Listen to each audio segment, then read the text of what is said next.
So I've been wanting to listen to this Song of the Welkin Moon. I saw that a lot of people who are really into Genshin lore were freaking out about this. Let's listen.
Is that hurdy-gurdy?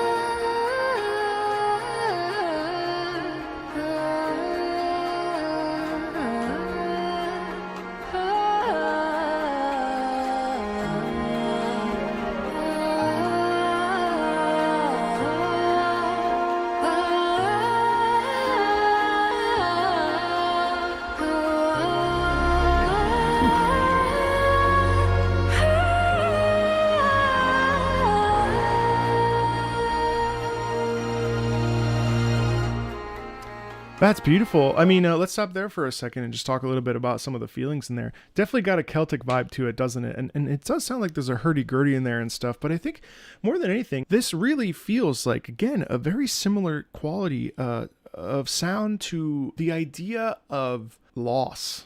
I think the piece really represents what it's like to be alone, what it's like to navigate life solo.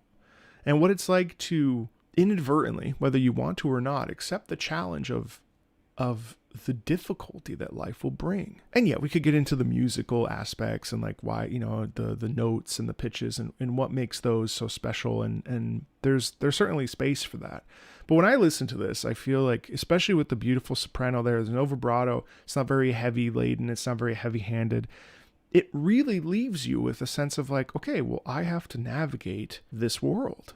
And like, what does that even look like? What does that mean for me to navigate something that is wrought with pain and wrought with sadness and wrought with grief and with a sense of mourning? But maybe through all that, I can come out the other side and possibly have strength of will and make the choice to smile. Smile when your heart is breaking. Smile even though you're aching. It's the same thing, just a totally different orchestration of it. It's the same concept. It's like accepting loss, but then also knowing that through loss, beautiful things can happen. One of the most powerful and shocking and disappointing and beautiful parts of my life, as an example, just to connect this really quickly, is the fact that my dad died 3 years ago. And while I have really, really, really processed so much of that grief,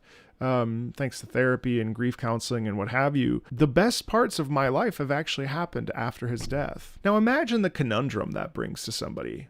And that's what this piece kind of sounds like to me. It sounds like, okay, well, look at the good things that can then happen, even though something truly terrible also occurs. And I think that that's the thing in life. You either choose jadedness, anger, frustration, taking it out on others, becoming, deeply burdened and scarred and hurt and hating society, or you choose to, that's the glass half full or half empty rather, or you say, well, that's terrible. I can't believe I don't have a dad anymore. I can't believe that I'm sick. I can't believe that all of these things happen. This fucking sucks. And overcoming that and saying, you know what, even though this is awful, and it is awful, sickness is awful, mental sickness, physical sickness, loss, grief, loss of work, loss of jobs, circumstances that get in our way. When the good old days come to an end and suddenly you're facing down the barrel of something really, really, really heartbreaking And it is heartbreaking. Life is so heartbreaking, But a piece like this reminds us that there's still possibility. There's still a chance to embrace the mysterious beauty that life can bring, right? Not to pontificate over it too hard, but that's actually what we should be doing. Theory is great. Analysis is great. But pontificating over music and what it makes us feel is actually more meaningful, I think. Because the theory aspects of music feel other. They feel like you need to be XYZ expert in order to feel it. Whereas anybody can do what I just did, sit down and think about why a piece of music makes them feel what they feel, right? You can do that right now. You don't even need me. Go, unsubscribe. No, don't. But the point is, that's the power of music to me. That's way more interesting than figuring out what the chords are or why the notes ascend or descend or whatever the instruments are. How do all those things come together and produce an emotion? That's crazy powerful to me. How is music able to do that? How do we just pick sounds that work and come together due to theory and due to understanding chord structures and intervals and melody, and bring them together to create something that actually makes us ponder and question the meaning of life? That's magic. That's real life miracles. I love this.